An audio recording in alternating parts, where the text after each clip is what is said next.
Welcome, welcome, welcome, everyone, to another adventure into reality. I'm your host, Andrew Bartzis. You all know who I am, and what I do. We were supposed to be having Austin Steinbart, known as Baby Q Plus, on, but he is not here, and there might be some form of scheduling situation. Hold on one second. If Michelle, you are listening, yes, hold on. And this is live. Hold on one second. All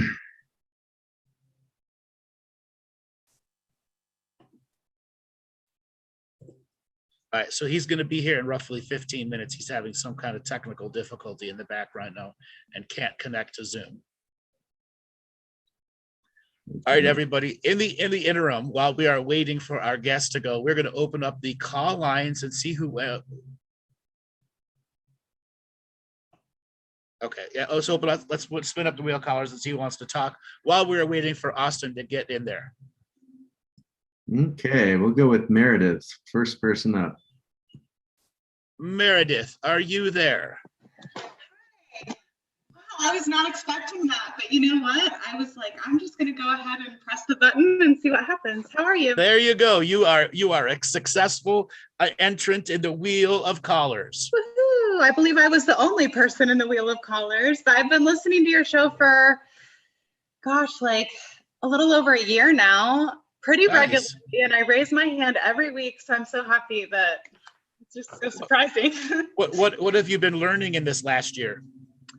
Oh my gosh. Well, you know, I've been doing more unlearning than learning than the last year. A lot of unlearning, yes.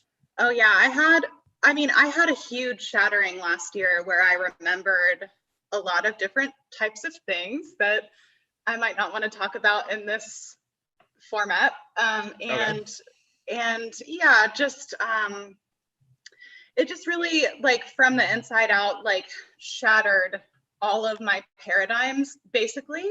So I had to like rebuild and integrate, and I mean, I still have work to do. I think we all do, but yeah, just unlearning, lots of unlearning of all kinds. What's the hardest thing you've had to unlearn? Oh man. What comes to mind is how everything, you know, how like the outside world tries to kind of like hook you in and like get your attention, and not just through the narrative, but it just seems like everything serves to disempower the individual, like from cradle to grave, like academia, the workforce, like religion, all the different things. So I guess just kind of looking at that and like, where have I disempowered myself? Because we all have, I have. So yeah, that's probably just learning my true essence and unlearning everything else. What have been some of the more fun processes to unlearn?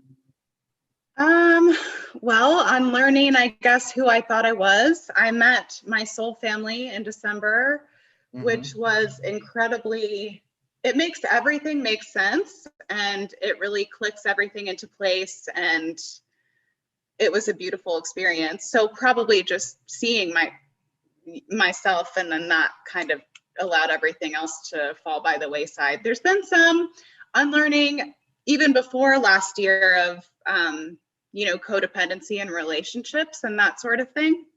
And I like had a pretty massive breakup, you know, November of 2019. And in that relationship, I really learned how to, yeah, just how to really like tune into myself. It seems like that's the lesson with everything, is don't ignore your intuition, don't ignore your inner knowings, all of that stuff. So yeah, I don't know, but I'm just, you know, interested in hearing anything that, you know, the mysteries have to share with me, or, you know, just, and, you know, grateful to talk to you, but nervous a little bit. Don't be nervous. I'm not going to roast you unless you ask for it. I was trying to get roasted that one day that y'all were doing roastings. I can fall back, you know. Well, we'll put on the gas fire. We'll see if we'll use it. Okay. All right on. We'll start with an electric burner. Okay? It takes a while for the pan to heat up a little bit. So Yeah. what kind of job do you do? I work as an astrologer, though I also, in addition, last year to recovering memory, I up-leveled in a few different abilities. So I've been doing more energy work than I was originally doing. I was Reiki trained, but Reiki ceased to resonate with me. So yeah, but I write, I make content, I do astrology, energy work. I'm just kind of here, there, everywhere. Doesn't sound like you're very passionate. Well, I have been doing astrology, so I'm 29, and I've been doing astrology for about 5 years professionally. And then before that, it was pretty much like I ate and, drank and slept astrology. So yeah, I mean, it's a job at this point. Okay. But I'm working with a mentor and cultivating some other skills. I'm way more passionate about energy work and way more passionate about like developing some of the new abilities. I'm just kind of in that weird space where I don't really know like what exactly to do with them, although they seem to come in handy. So a couple times in your voice patterns, I've heard that I don't really know. Yeah. No. What is that in you? Do you even know? I mean, what comes to mind is not entirely trusting myself or like not feeling good at expressing. It's a full psychic Freudian slip. Okay. It's actually saying I am allowing my parasympathetic to diffuse my forward motion even in my own conversations. Yeah, that's facts. I've actually been working, oh God, you hit the nail on the head right there, because I've been working on cultivating my inner masculine. My masculine is like, yeah, it's inert, It's cowering. Have you not been having proper sexual relations? No, I have not had proper sexual relations since May of last year. I haven't really been. That's not too long, but we've had callers go 40 years. Okay. Right, and then before that, I kind of reverse viewed some of the earlier experiences that I've had, and I've had some trauma in that area, but it isn't about the trauma for you. It's about using that sexual energy for your creative flow. Okay. That's what sexual energy is. It's not all about penetration, slam bam, thank you, ma'am. It's not that. It's a creative flow and spark, and it's a way to connect to the higher frequency using those subject matters that you want to be passionate about. And right now, your sexual energy river is kind of running dry. It sure is. It's like trying to start a car without any oil in it. Okay. Right on. Okay. So funny. Yeah. Okay. So that makes sense. You gotta up your own personal sexual game. If there's nobody in your reality now, I think you need to invest into some toys. And I have some toys, and like sometimes I like to, light some candles and, have myself a little moment. It doesn't happen very often. So by the way, what's a little moment? Like 15 minutes of giving yourself pleasure, or like, I'm going to give myself a gluttonous 2 hours? Nah, not 2 hours. No. And well, that's what you need. You need that.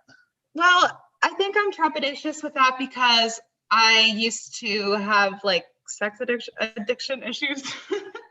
So I used to be like all the way turned up and like was very, like. I get it. Now you've gone the other way where the Mississippi River is a dry riverbed now. Okay?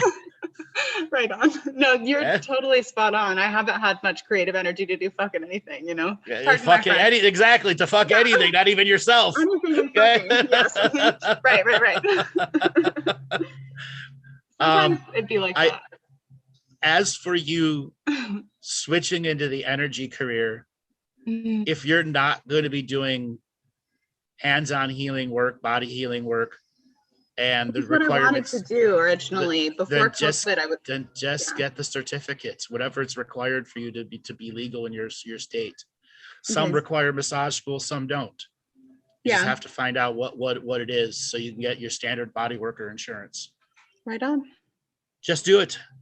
Just Okay. do it. It will expand your capacity many fold, and you can take your existing clients that are there for astrology and convert them into body working too, and do astrology while you're doing the body work. Gosh, I would love that. Yeah, it's funny. I was gonna sign up to do massage school. I was saving for it, and then COVID hit, Saturn return.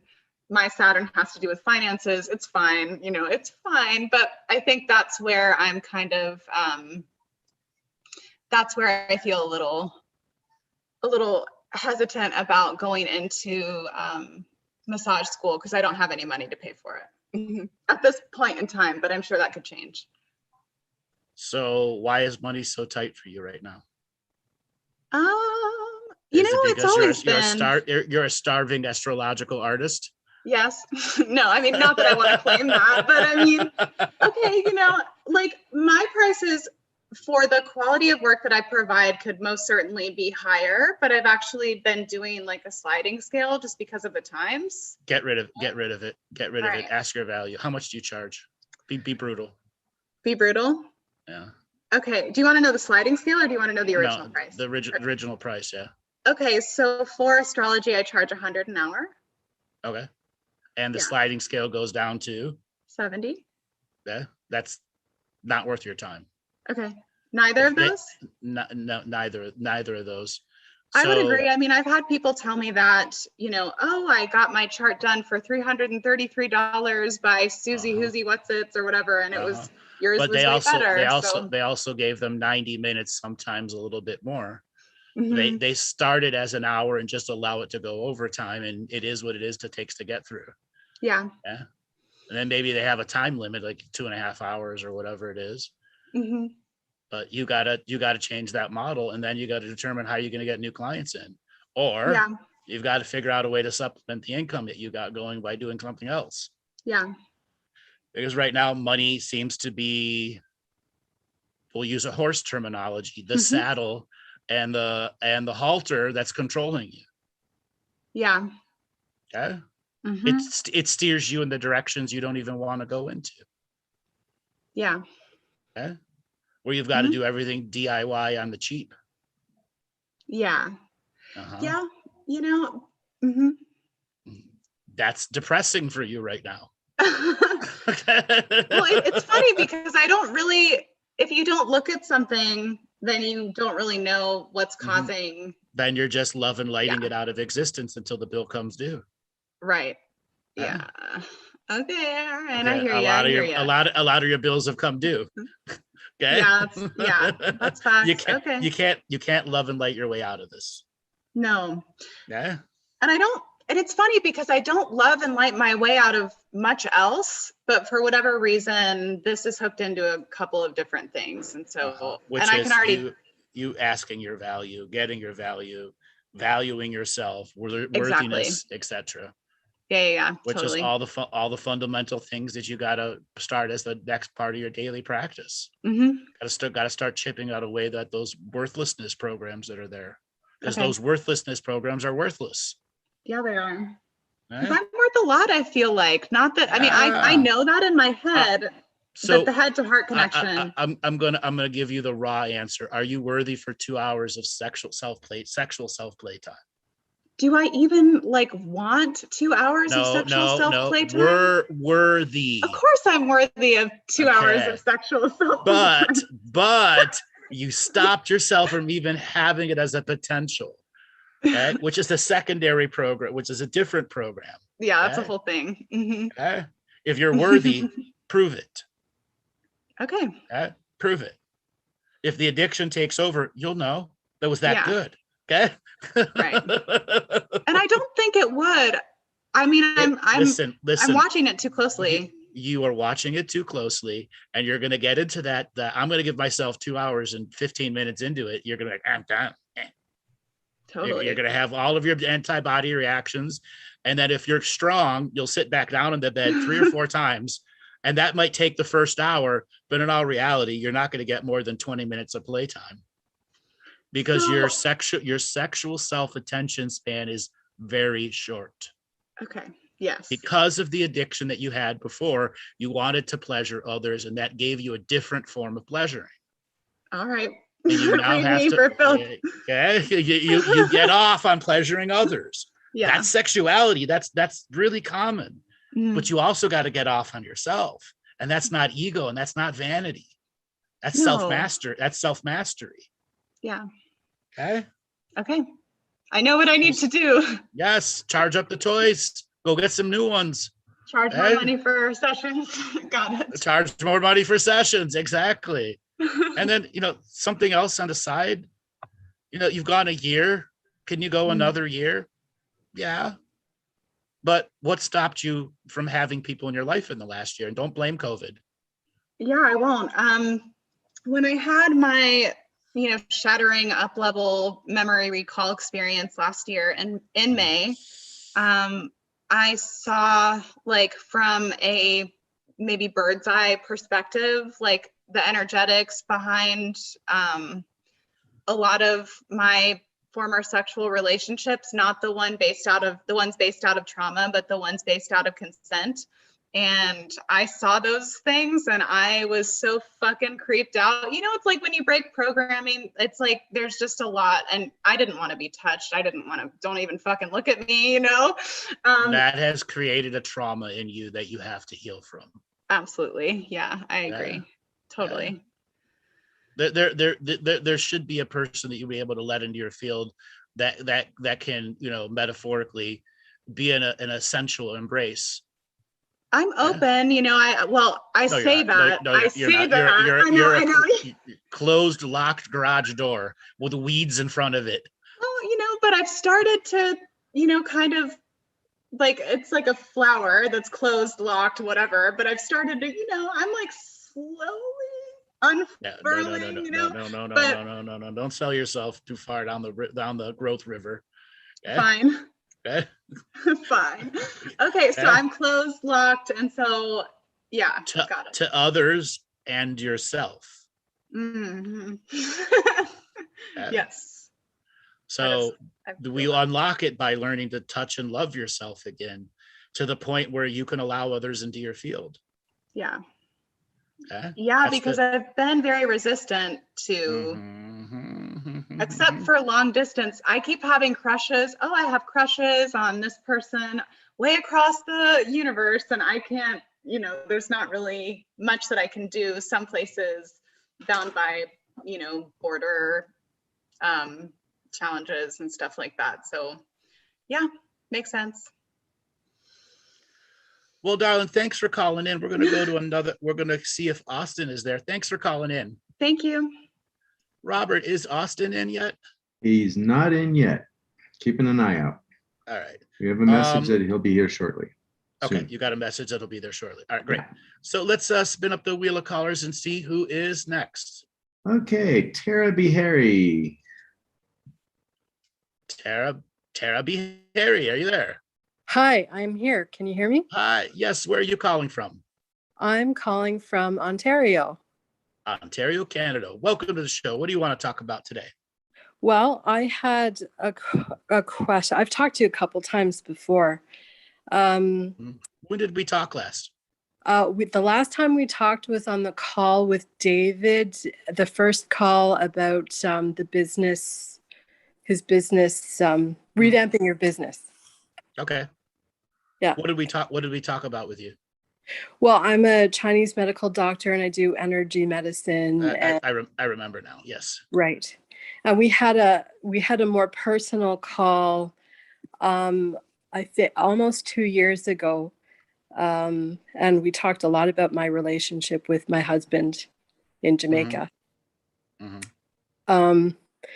I'm interested. I haven't listened to you for a while because I just got back from Jamaica after 7 months of not seeing him.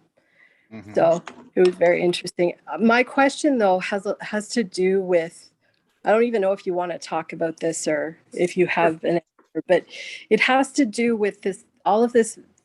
I'm going to call them shots because they're not vaccines for COVID. Mm-hmm. And so as an energy worker, For me personally, I'm not interested in getting this shot because I don't really know what it does. Most And people don't know what it does. right, so what does it do? It doesn't matter what it does. It's created fear, and it makes it more powerful as a weapon of fear than anything. And as I've stated on my show millions of times, if they wanted to alter your DNA, they would do it in your city water, and you would never know. They don't need you to come to take a vaccine. That is an exercise in controlling people. Okay. Is it a moneymaker? Absolutely. They're getting $400 a jab. Okay. We're looking at 80 million people, 80 or 90 million people vaccinated times $400. That's so what, $36 billion? Mm-hmm. Something crazy like that. So I just understand it's an exercise in control. And as I've also publicly stated many times, I won't get a vaccine until I'm required to it for travel, for my business and my work. I will wait till there's a second generation vaccine. And right now there is no second. They don't even want to talk about it because they want to make as much money on what's going on right now. Now, many of the people that are in the belief that the lockdowns, the way that they're being done, it makes a lot of money for a lot of other people. People don't want that gravy train turned off. Mm-hmm. Okay? So Mm-hmm. we're having an ongoing grand marketing, mind control, social engineering game going on right now. The worst thing you could do to yourself is fall victim to the fear. Okay? If you don't want to get it, don't get it. Until such a time they have put the wrenches on you, you have to decide yes or no. Right now, it shouldn't even be a conflict in you at all. Your answer is already no. Well, my answer is no. There's no conflict in me. Yes, there is a conflict in you, an ongoing conflict from the projections from everyone else as an energy worker. Well, that I would say absolutely. Okay. And And as that's a major part of you going forward. Right. And so my question is, well, a lot of people in the, I don't know, I don't know what the words are, but the camp that says don't get the vaccine because it is going to change your whole physical body and you can't undo that. They're a bunch of blowhard morons. And guess what? The other side is a bunch of blowhard morons too. Okay. Okay. Each side is polarized to the extremes where the truths are irrelevant to those extremities. Okay. And so for me in my job, because this is all what I am doing is dealing with each person as they come in as their individual sovereign self and asking the body what it needs. And I don't know what, there is no answer. There's no specific answer for anyone. It's just, I'm just doing what. There's the temporal answer, the moment of the moment of now. Right. Okay. Sandra, real quick, Austin's in the room. Great. All right, darling Tara, we're going to let you go and get on. But thanks for calling in. Thank you. All right, Austin, are you there? I am. Can you hear me? Yes, I can hear you. Welcome. You got past your technical Zoom gremlins. Yeah, I've been sitting here listening to some of these very interesting conversations. Any comments you want to make on it? We do a regular call-in show here for the last 9 years, so we've got a very curated audience that's curious to ask questions. Yeah, you just seem like you cover a lot of base. You got a wide breadth of knowledge there, so yes. Now we're going to express that knowledge with you. You are the baby Q plus, the survivor of the rumble in the social media jungle. So, Austin, let's get a quick start for the people that don't know you. Just give a quick description of you, and then we're just going to jump into the quantum computing questions. My name's Austin Steinbart, aka Q. It's my one of my nicknames, and I've been working on this Operation Q-anon. Now, there's a bunch of people out there that are fans. There's a bunch of people that are haters. Not everyone agrees of how it works, But I would say the general idea is to get people aligned around some big picture objectives that we really need as a country so that we can move forward, one of which being the Internet Bill of Rights. Right. And this started with quantum computing. And you were recruited at age 17 in a secret situation to be a part of this program. How does quantum computing and the QAnon situation that you find yourself in today, how does that evolve? So quantum computing, for those of you who are familiar, is essentially like a time warping computer. And in the future, there's this interdimensional internet. So an internet where you could be logged into, 20, 40 years from now, and you could put a post on a forum back to today. So you could it's a pretty, you could redact back date. exactly. Yeah. Okay. So it's pretty wild technology, but that was the genesis of the QAnon operation right there, and that's what the QAnon even stands for. What year would that have been in the future? I'm told it's about 40 years in the future. So roughly 2060. Okay. Exactly. Ironic. I have said that for a long time now, you don't see any major significant UFO related time travel changes from 40 years from now until the 2058. Irony. So yep. From being recruited to where you are today, you had a journey where the Q community blew up and went into a bunch of different factions, went in a bunch of different directions. You had the Karens take over certain parts of the movement, and the Kens and the Jews for Q's for Jesus and all the other stuff that just broke down in its own segmented retardedness, that everyone was saying it was their way was the only way, when in fact you're trying to say the whole time, can't we all just get along? Exactly. Like the Rodney King saying, and everyone else is going, no, we can't get along. Yep, it's one of those things, it's just tribalism. So one of the ideas of the Q operation in the first place was to take some of these various groups of people and to put posts on the board that were vague enough to like appeal to everyone, that they could kind of cast their own preconceived notions on it, but that could like breadcrumb them information and move us in the same direction. So we got kind of the religious evangelical Christian right that is really into Q. We got the UFO disclosure people. We got the like just hardcore Trump people. We got like the spiritual kind of like spirit crystals, tarot card sort of community. We have gamers. So we have all these like various tribes, if you will. And it's about like trying to get us to come together as a political constituency and kind of, instead of focusing on the things that divide us, things that we're different about, because we're a very diverse crowd here, to focus on what we care about, what we're together on, and work together to move the needle forward on those issues. So back to the quantum computing, just to help people understand, did your future self come back to you, or were you recruited by some future versions of other people? Well, my future self is communicating with kind of some of the people that have been in contact with me in the present day.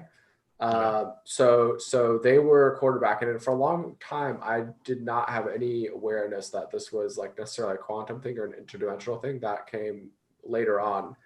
And so, I mean, to the point of where originally I thought when they were saying that this is a quantum thing, I thought that was kind of a flamboyant lie they were telling me. So if you work with any sort of intelligence operations, a lot of times they'll compartmentalize really hardcore, and they'll say, 95% truth, but then the 5% they'll throw in something pretty out there, and they'll give everybody a different 5% so that if anyone leaks, they know where that leak came from. Mm-hmm. So for a long time, that's kind of just what I took it as, is they're just telling me some flamboyant lies to make sure I don't leak. But over time, over a process of, is one of the things we say in the Q is how many coincidences before it becomes mathematically impossible. The first one. in this reality, it's the first one, because if you ignore anything after the first coincidence, you're not going to get it. The first synchronicity is enough. So I just had a bunch of wild stuff happening, a bunch of situations that developed in real time in a way that was completely different than what was planned. And there were resources there available to me right in the instant that I needed them in ways that I couldn't explain any way else besides that was an interdimensional operation going on, and that somebody was quarterbacking that had pre-knowledge of how things were going to go awry or how things were going to be different than what we had planned going into it. So it's like an asymmetrical temporal not warfare in data insurgency process. Yeah, somewhat. It's like a, the most simple way I could describe it is just a quarterback from the future, and then all the players are in the present. So if you're a person that can catch a ball, the future might throw one at you, and it's a matter, did I just catch a ball? Is your awareness enough? Like it's the future fishing the past for who's awake and aware. Yep. Yeah, the future fishing the past. Yeah, so it's been a pretty wild situation, and obviously, so there's a lot of people right now within the movement that are kind of disillusioned with the fact they thought something was some grand scheme was supposed to happen already. They thought everything was going to happen. The boards have kind of gone quiet, or like a little lull with the boards, and so there's a lot of disillusionment out there. And I think that disillusionment's going to get worse and worse. Long before Trump lost the election, I said that if one side wins, there's going to be massive depression for one side. Whoever loses is going to be massive depression. And then I called it in early October, Trump won't win. And I got a lot of really bad feedback from the variety of, mega communities that are out there. No, you could say nothing wrong about him. No, I'm voicing my opinion. And I know that the community is not organized to one. Everyone's got their own thing. It just, at the end there, the psychological overload of information from all these communities competing for the same market segment. And then things got more bombastic until, it broke down into buffoonery in some levels, not just in the Q community, but even in the paranormal community. The people that were coming back, supposedly Elvis was going to come back and resurrect another pope. Who the hell knows? It just reached into a level of buffoonery, and then it set in that none of these predictions came true. And right away, the people calling everything a psychological operation. And everything wasn't a psychological. The ones that were designed to break people were psychological operations. The ones that naturally, organically fed and grew people into greater awareness and self-discipline, those communities survived the great hurricane of, distrust that's out there now for all the different communities. Yeah, and in the Q community in particular, I think we didn't do the greatest job of not withdrawing into ourselves. So the message I'm trying to bring is that Q is not like a right wing, solely Donald Trump thing, right? Q is it was never meant to be that. And I think I get pushback on that, right? Yeah. And then we have these various tribes within the Q community who they just maybe don't always necessarily want to make this. I think everybody falls into that trap of trying to play to their audience.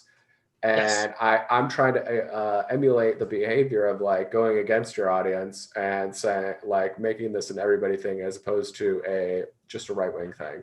And because if we really want to make any serious changes, like an Internet Bill of Rights, we need a constitutional convention. We need, a significant majority of people. Right. Two-thirds. We're not going to do that by two-thirds. Yeah. Two-thirds of paint ourselves into a right-wing corner. Mm-hmm. So we got, it's, I think it's human nature. We got, some tribalism going on. Mm-hmm. We got some of the main influencers, they're very offended at the idea that I'm taking credit for anything. So they still to this day try to wage certain petty vendettas. Right. But we got a lot of interesting, exciting stuff going on. There's the audits going on out here in Arizona. And I've been out there, I've been on the floor of the audit, and they're finding some very interesting things. And I think getting the Republicans to question, the traditional Republicans who are normally very pro-government, very pro-CIA, very pro-FBI, very pro, the system kind of works and we need to just keep it how it is. getting them to see in a lot of ways that the big objective of this Q-anon movement is to get them to see, like, look, a lot of these institutions are fundamentally broken, that we shouldn't be trusting those elections just willy-nilly. And so I think in a lot of ways this is helpful.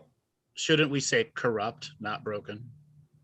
Oh yeah, fundamentally corrupt in the most like yeah. extreme ways you could possibly imagine, right? Like just outrageous, like like it's almost like a parody of itself, right? Exactly. That's so corrupt. It's almost like a TV show. Yeah. I've been having the saying going for the last, I don't know, 10 years or so, that if we were able to reduce global corruption by 10%, humanity would be really happy for a really long time. That's just the 10% overall reduction of corruption by 10% would radically change the entire world.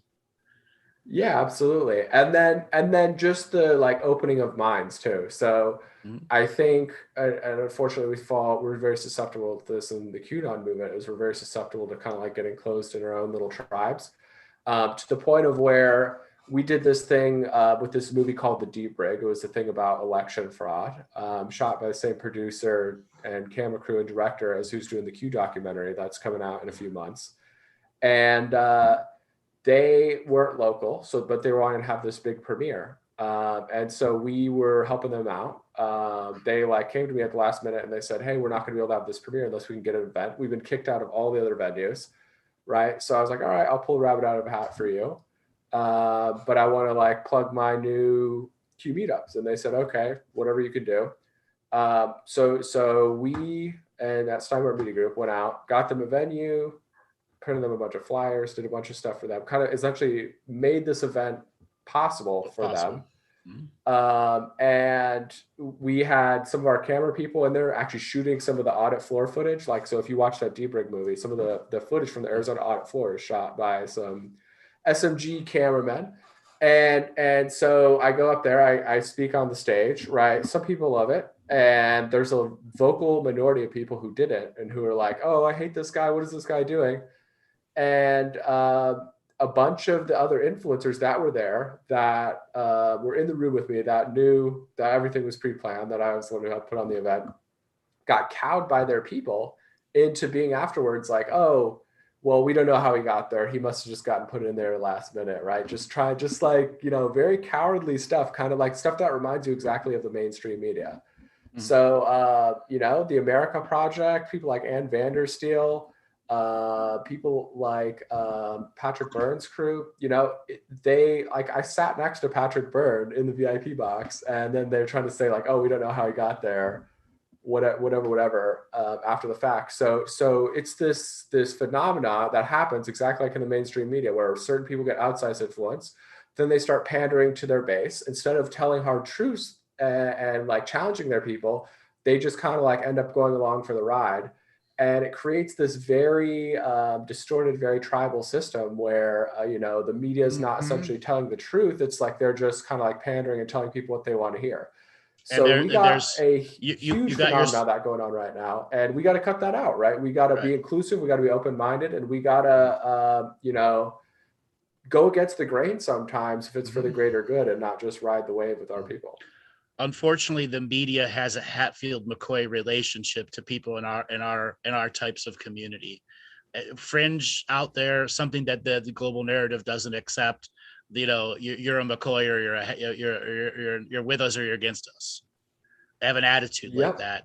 And the breakthrough, one of the things that I find in my own giggly amazing when I'm watching the potentials of the future that come up is how the Q movement did a right cross to all the news agencies mainstream, and then it just kept like Mike Tyson boxing in the early 90s, just kept gutting through, and the media just looked like morons when they were trying to handle it. Okay, did that feed the crazy sides of the Q community? It did, but that's inevitable. There's always going to be people that take it to the extremes, and ultimately that's the extremists who self-hijack their own little fractal movement inside the community. And it broke down, like you said, into tribes who shared common wisdom. Yep. And then when they act that tribal, it gives the mainstream media a lot of chance to, instead of like casting us as the big tent we're supposed to be, right? We're supposed to like be accepting of all people from all walks of life. It kind of like allows us to be painted into this little right-wing corner. And so like when I was in prison a few months ago, as you know, I was put in prison for calling for a phone call and email like activism campaign. FBI raided my house with the SWAT team and, you know, just trying to shut me up essentially. But I was in there with a lot of people who we were watching the news because we had a little TV in our pod. And they were saying like, Q, why are they saying this about you on TV? Like what, they're acting like you're this Nazi or this crazy person, that you want all this wild stuff, that you want to like get rid of all of us minorities. And we know you, and we know that not to be true. Like, what's the deal? And so it was a good example to show them like, hey, the media totally distorts things.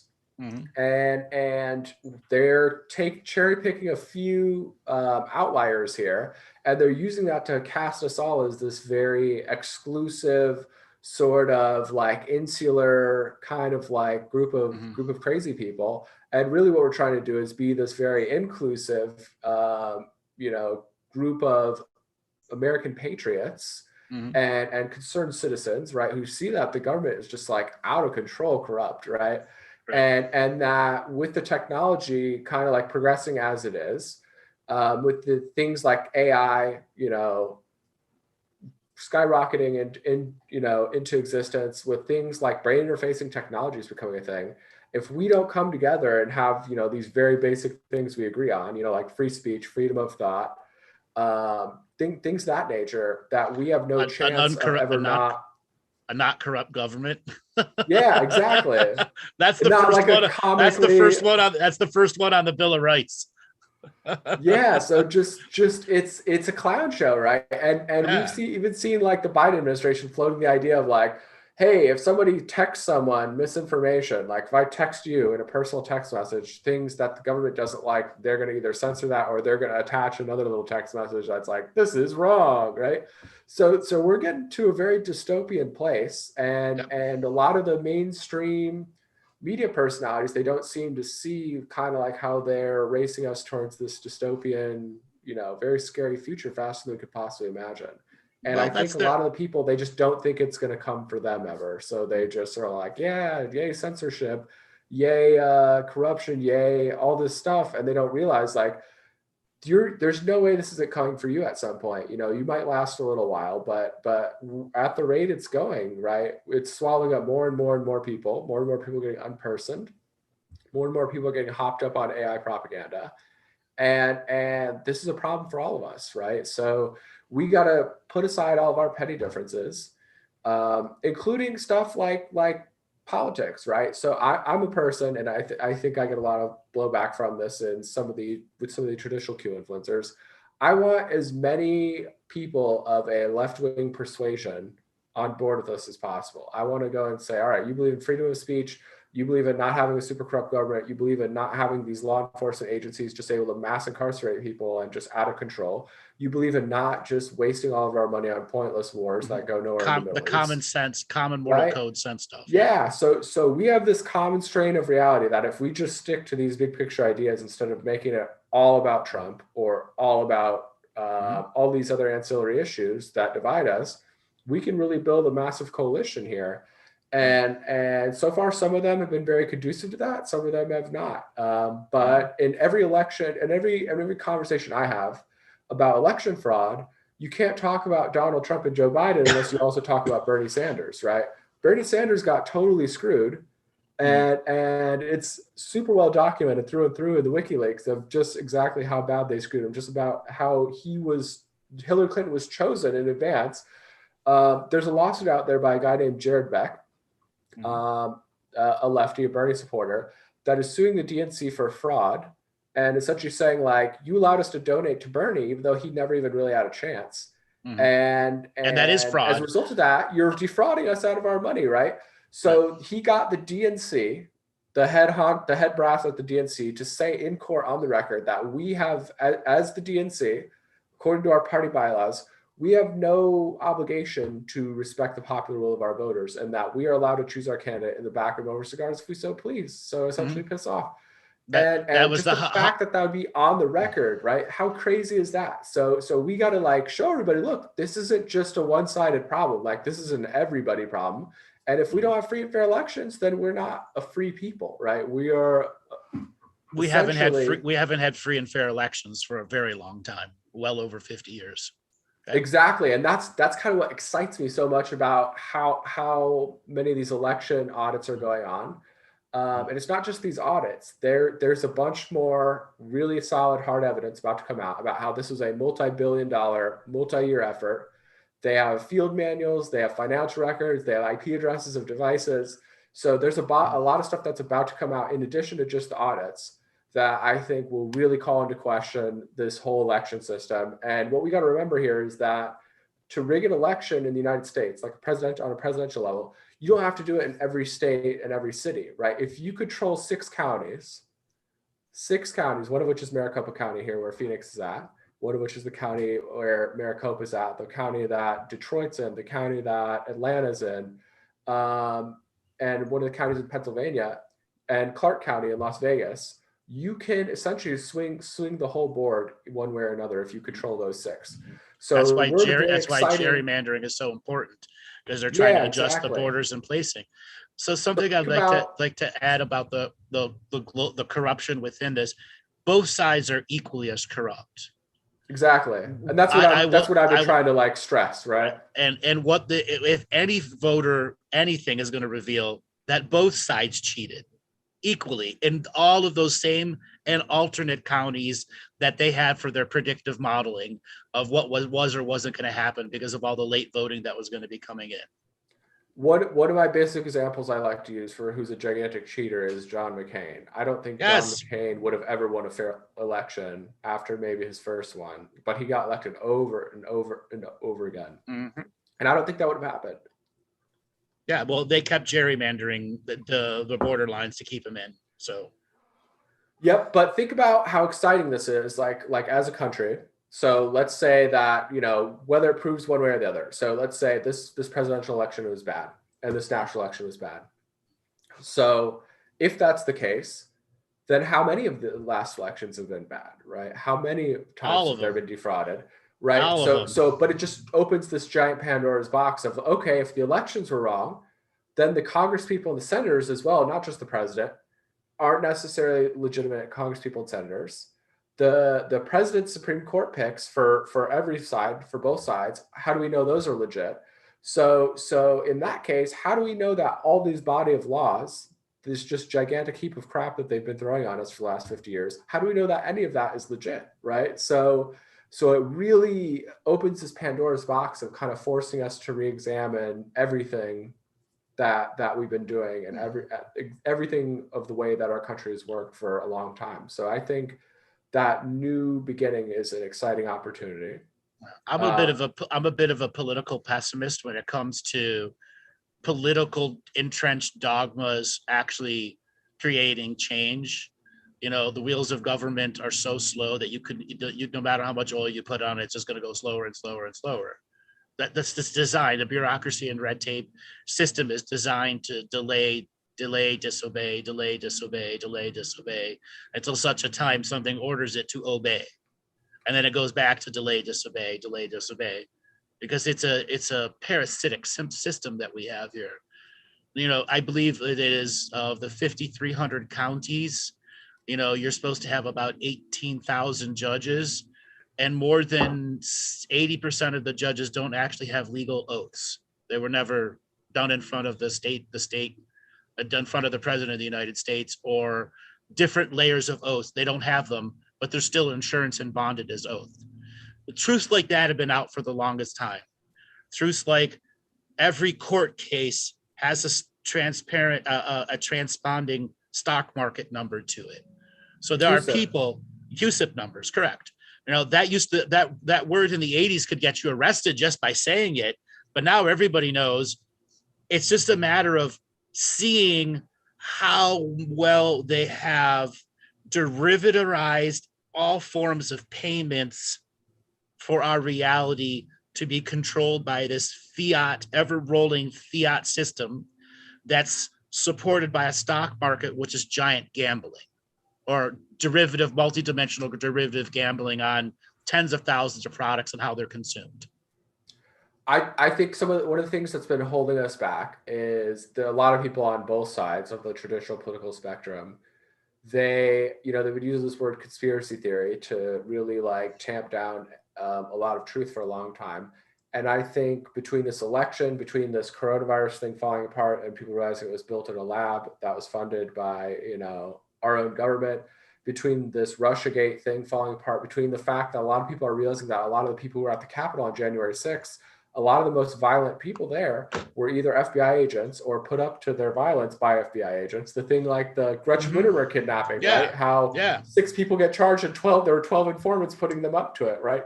And paying two of them, to do that, giving them the plans. Two of them had an 80 IQ, and they called them the ringmasters.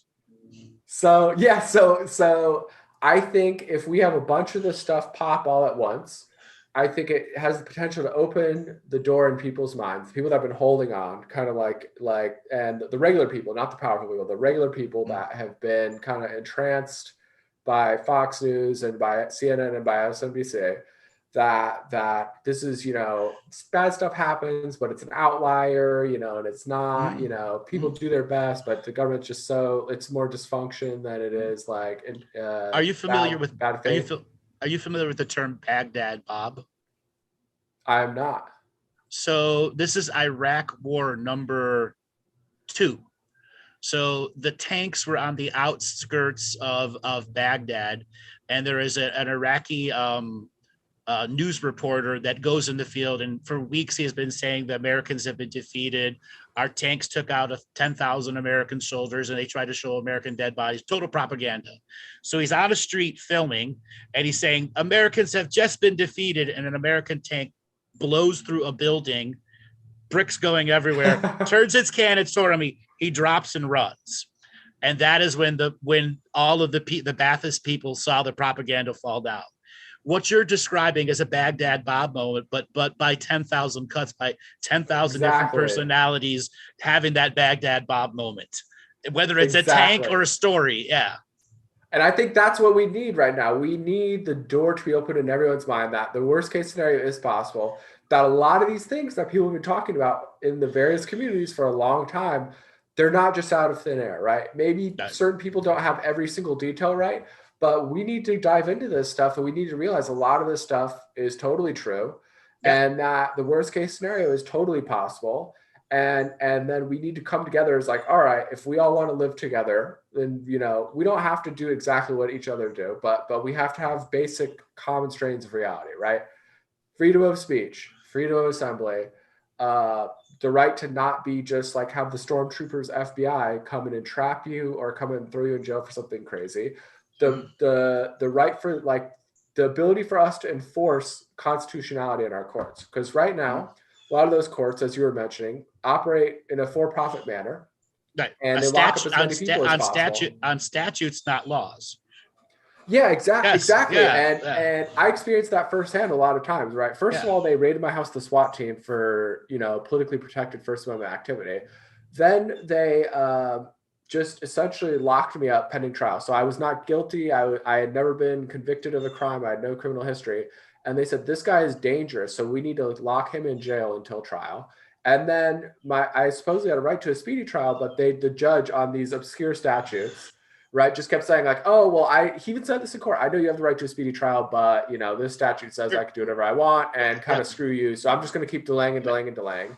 Right. And I got a position where I'd been in there for 7 or 8 months, and the prosecutors came to me and they're like, all right, we'll drop all these crazy charges, trumped up charges, except for one.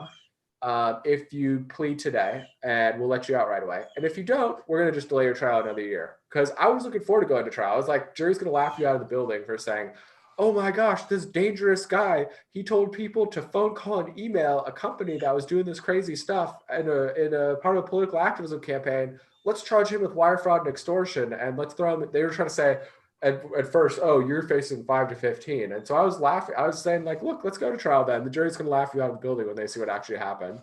and they just never wanted to even let me get there. So they just violate all these rights. They don't care. And I'm not unique, right? I'm not saying that I got any kind of special treatment. They do this to people all the time. All the time. This is just their general MO.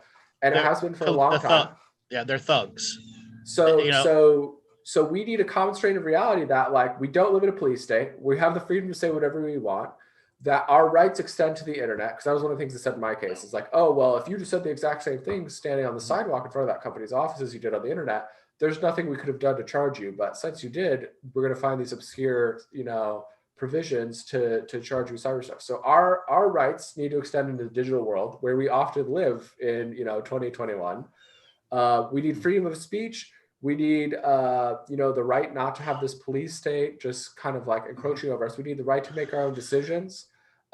We need the right to actually decide where our money goes. So if most of the country, which I firmly do, banking that isn't usury, because it's usury the way it is now, that they can't just inflate our money, because they go to these crazy wars, right? They go blow up a country. And then all the companies that get to rebuild it are companies with our politicians' kids on their board. Right. And so they just enrich themselves by blowing up the entire world. And then they're like, oh, crap, we got all this debt. So let's just let's inflate the value of this money so that the real value of our debt just goes down and down. And we could just keep borrowing and going into more wars. But what does that do to regular people with just regular money, right? It just makes, if you save money, something that's good behavior, that makes your money worth less every single year. So things like that, where it's our government intentionally doing stuff, right? These wars are super unpopular. And why does it take, 21 years for us to get out of Afghanistan? We beat Nazi Germany in 5 years and we couldn't beat Afghanistan in 21. I don't buy that, right? No one buys it. We know that they're there for many other things other than Afghanistan. It's the resources that are there, legal and illegal. And it's all over the world. And they do this stuff, right? They have that open-ended authorization for military force, right? Yeah. Where they say anywhere there's terrorism, we can go to war. Willy-nilly, no congressional approval, no anything. And so what do you know? The CIA's over there standing up terrorist groups all over the world. And like, oh, we got to go there now. We got to go there now. We got to go there now. And now they're even turning that towards us, right? If you believe in Q-anon, if you believe in sovereign citizen stuff, if you're an Antifa person, if you're a BLM person, if you believe, they even have this catch-all category of if you believe that our government institutions are like corrupted beyond repair, they are labeling you a domestic violent extremist now. Whether or not you actually are saying violence, just the fact that you're putting out there that you think our government is like fundamentally corrupt, now they are opening the doors and using these tools and mechanisms and techniques they developed for use on foreign enemy combatants and foreign wars, and they're turning them straight onto us, and they're not even hiding it anymore. So I feel like there's no other time where we've been this like categorically under attack, like every spectrum of the political arena. We need to come together and say, all right, what do we agree on? We don't maybe like each other on certain stuff, but like, what are the areas where we agree? And how do we put all this other stuff aside and rebuild on those fundamental principles, right? We have a big enough country where if you want to live one way and these people want to live another way, like you don't have to be best friends, right? Everybody can just live their own life. Everybody goes to their self-separated places, and it's not segregation, it's self-separation. Big difference.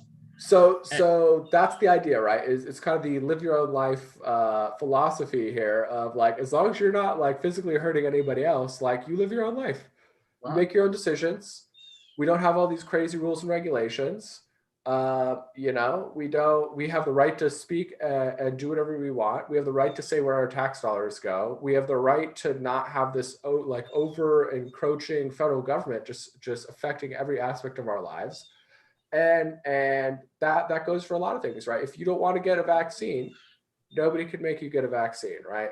You do your own research and you can't be compelled to do that, right? And it's one of the questions I always ask, like, if the vaccines are so effective, why are the people that have the vaccine so angry at the people that don't? Right? Because of the polarization of the rhetoric that's gone on over the last 6 years to 8 years, where it's gotten each year has gotten stronger and stronger and stronger. And there has been no letdown of the rhetoric, which has now created advanced tribalism, where the tribalism is using a little bit of the intellect to market itself, to make the tribes bigger. That's classic, market segmentation. And whatever happened during the election, which I say both sides equally corrupt, they're all both owned by the same corporations and advertising, and they determine who's going to be the president long before any form of an election. Okay. But humanity deserves more. And for humanity to deserve more, like you said, we've got to figure out how to have that common moral thread. Getting there is like doing shows like these. Getting there are doing next level market segment shows where you're doing such as the docuseries that you're doing. Okay, what's the next level for you after this? So we got some direct action going on, trying to organize people across the country. We're helping with a couple of political campaigns. People we believe, candidates we believe are bringing like valuable, kind of like we the people fight against the power sort of rhetoric to the scene here. And we're doing these docuseries, right? So we got the Q docuseries. We have some other ones that I can't fully disclose yet, but we got a bunch of really good eye-opening stuff. And it's just about really waking up the masses here. I think as far as the election goes, the Deep Rig movie, I'm not sure how many of you got a chance to check that out. That was kind of the foundation, ground level, like, let's just open the idea in people's minds that it's possible the election was rigged. Let's throw in some Bernie stuff in there too, so that, people on the left, there's something for them to realize, like, hey, this happens to you guys too, not just in the general, but in the primaries as well. And it's just kind of like baseline, get everybody psychologically conditioned to the idea that this might be possible. And then there's lawsuits coming. So there's these audits that are wrapping up. So the audits will have some interesting results, and they already started to in places like Arizona and Georgia.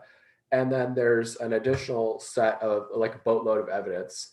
So it's kind of like establishing this in people's mind, showing the audits, and then showing the motive, right? And the complexity of the scheme behind it.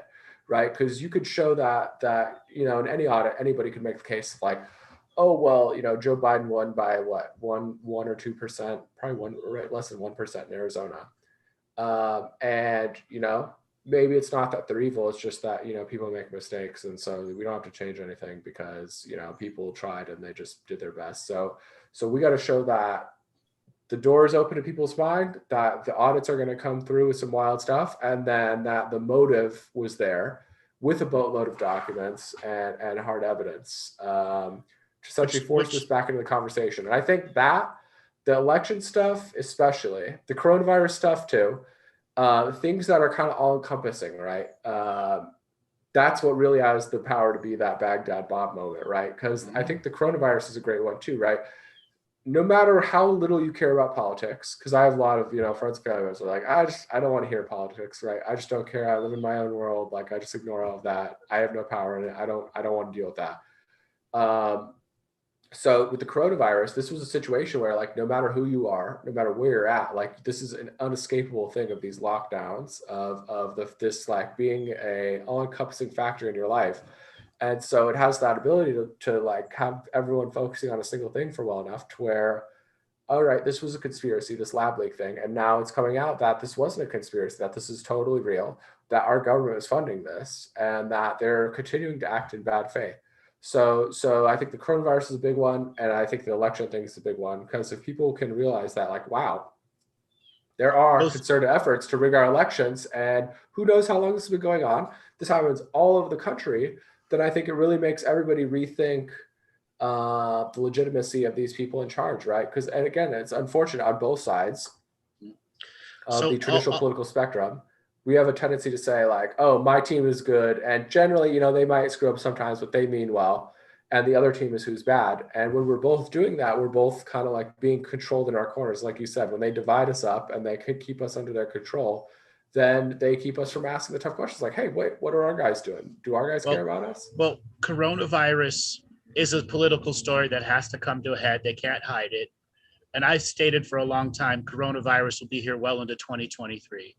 They failed their first year of marketing. They have to try again by marketing it, and it's got to stick.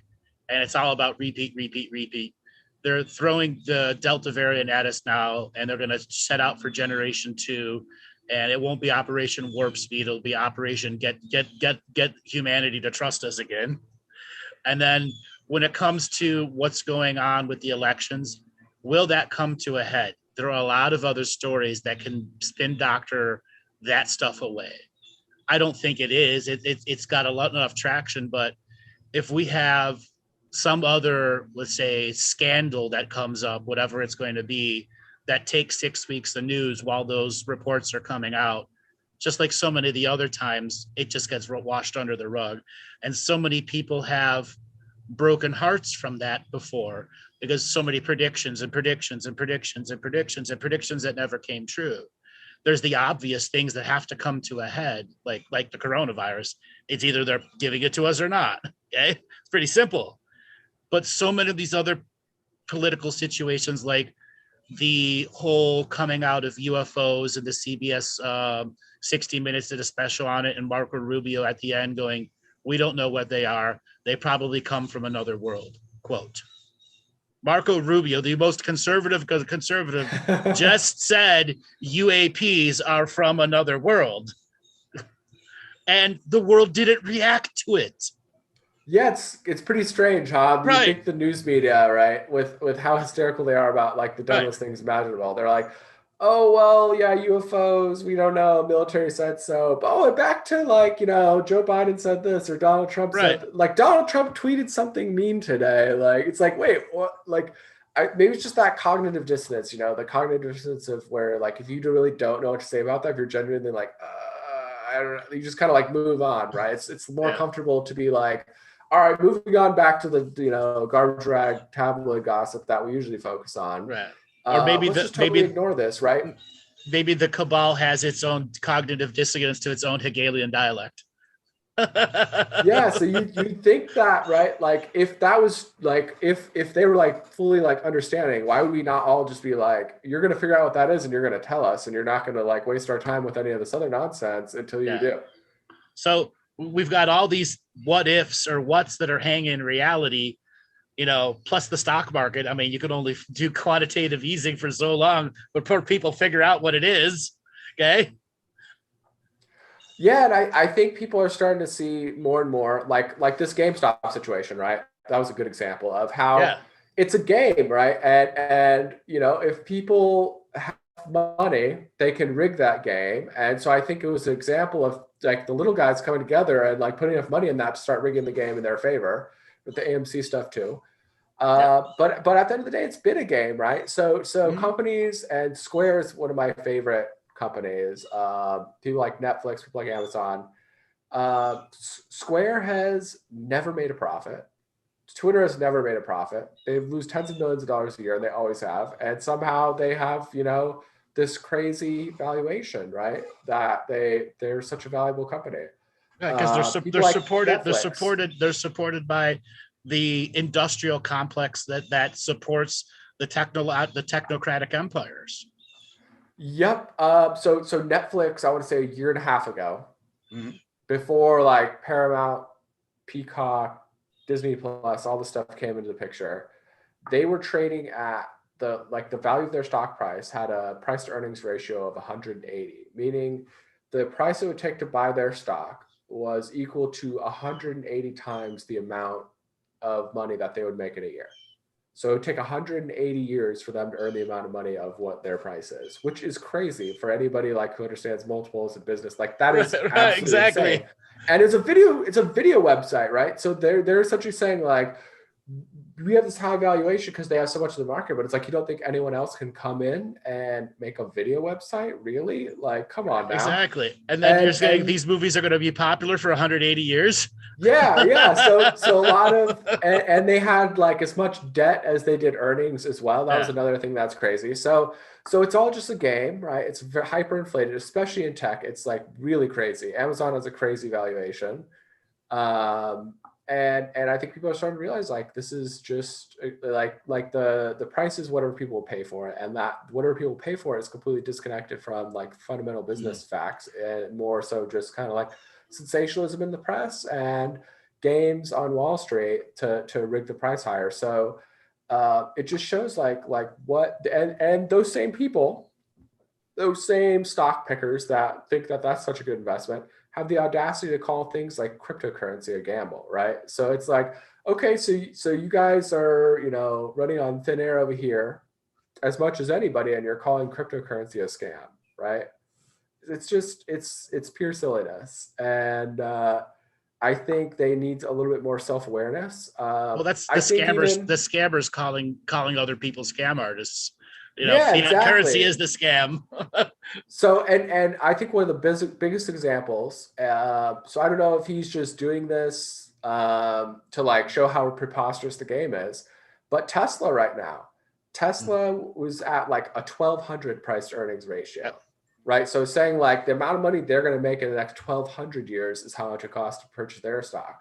So I think Elon Musk, in the grand scheme of things, right, despite you know past associations or you know various things he's had to do to get where he is, I think he in general means well and like does a good job shining light on things that are really messed up about our system.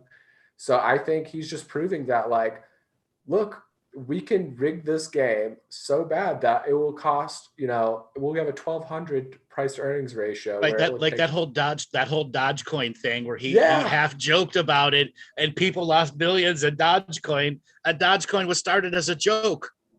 yep. Yeah, So but I think Doge is as legit as any tech stock out there. So then that's the thing is if it's just a cryptocurrency, then they're more it's not legit. They're contingent more on earnings, right? It's right. not contingent on like, does the CEO going to go down in a scandal? It's like just a thing. So it just shows that things have value because we as the market all agree that they have value. And Right. and it's kind of funny, right? The joke about Doge is like, we can all just agree that it's worth a lot and just we can all agree that we're all going to Right. be rich together, right? Well, So that's the idea. it's more of a solid uh, product online. Sorry, in the market than it is so many of these Chinese zombie companies or American zombie companies that are literally fake companies from the ground up, complete total fabrications by the hedge fund companies. We're looking at Yep. least 16% of the listed market as fake, at as high as 22% on the Chinese markets. Totally 100% fake companies. Yep, and I think a great example of like fakeness in valuation is AT&T. So AT&T is just like like one of those corrupt companies out there. It's just bribed and like Right. stolen and done whatever, like boss hog their way into existence for the past, you know, over 100 years. And so they do this thing where to grow, they have to show more revenue, right? That we make more money than last year. So they'll do this thing called leverage buyouts. So when we buy DirecTV, for example, AT&T bought DirecTV, and they said, okay, we're going to buy DirecTV, but we're going to borrow the money that we need to buy DirecTV, and we're going to use DirecTV to borrow that money. So we're going to have DirecTV borrow that money, help us use it to buy them, and then we're going to have all this debt on our books, but we're going to have way more revenue, so we're going to be able to have higher stock prices. And they just do this thing where it's like, did you really grow or did you really add any value? If you just used debt to buy another company and you added that to your books, did you really actually grow, or are you just playing this fake game that is puffing your stock price and continuing this illusion? Well, no normal Joe could do any of that stuff without an army of lawyers to validate him to do that. Okay, that's because you know the class warfare differences that have been going on for so long. What still comes down to the nature of corruption. You know, you see companies that do way worse than that. What did an ATT? What movie company did they buy and just suddenly sell it out?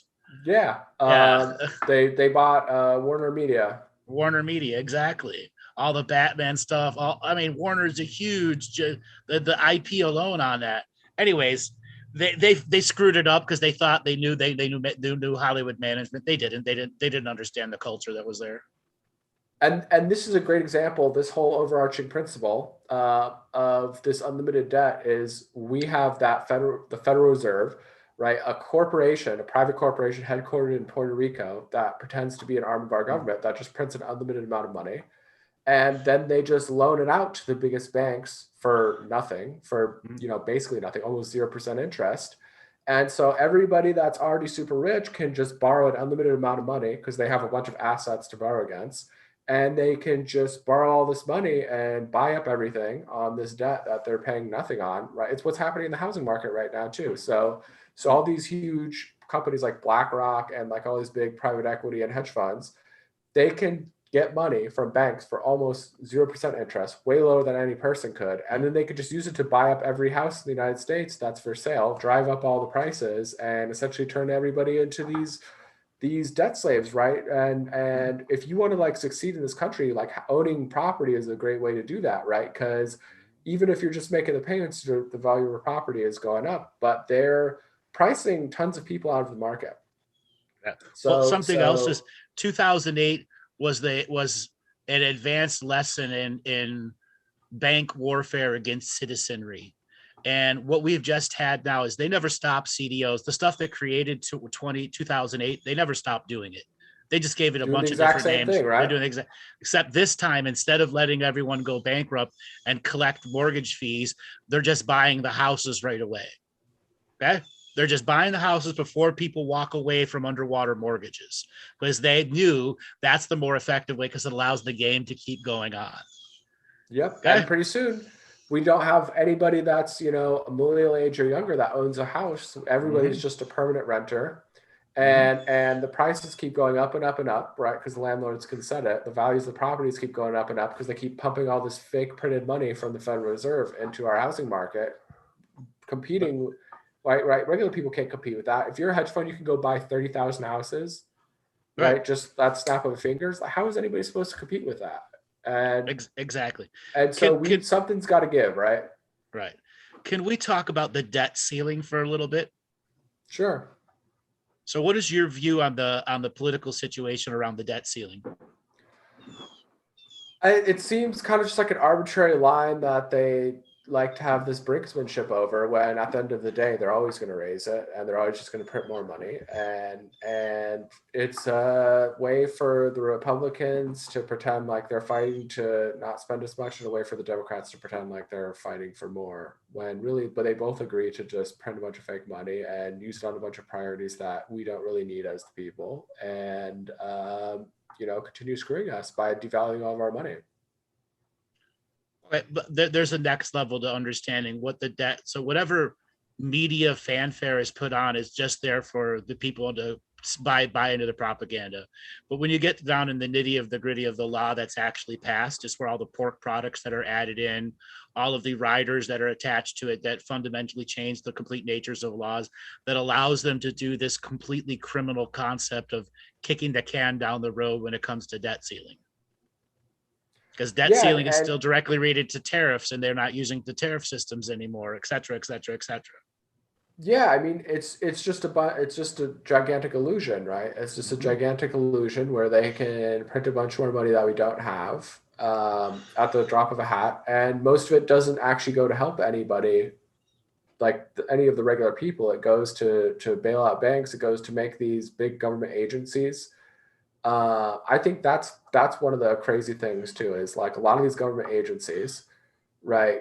They'll borrow a bunch of money to make them. Congress will say, all right, well, we want to have this framework of laws, but we don't have the ability to agree enough to pass it. So we're going to say, here's the 1,000-page outline of like roughly kind of what we want. And we're going to take all this fake money and we're going to use it to make this government agency. And in that government agency, they are going to be the ones actually making the laws. So it's the legislative saying the executive branch is who's making the laws. And so they're going to do the research on the laws. They're going to make the laws. They're going to be in charge of enforcing the laws, which is what the executive branch is supposed to do. And then they're going to have a lot of times their own in-house administrative judges to, adjudicate these laws as well. So it's just pure craziness, right? And it's just a total bastardization of our Constitution, how it's supposed to work, and just an example of like them taking money we don't have to like wrap us in less and less, take away more of our liberties and wrap us in more and more and more corrupt government that's going to take away more and more of our rights. That uses debt-based enslavement for cultural norms. Yep. Worldwide, whether you call it a global conspiracy or not, whatever it is the nature of what we have right now.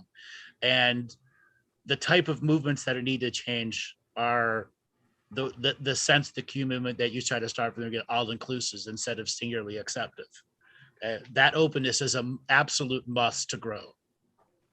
And that's one of the things I'm trying to stress. And of course that, doesn't make everybody who's, wants to make it just a hardcore exclusive right-wing thing. That doesn't make me very popular among that crowd. But, if we want to actually get things done that we need, like Internet Bill of Rights, like some of these massive reforms that we need, there's no way we can do it unless we have people from across the spectrum, and even a lot of people who wouldn't normally previously be politically engaged because they felt kind of like there's no point to this.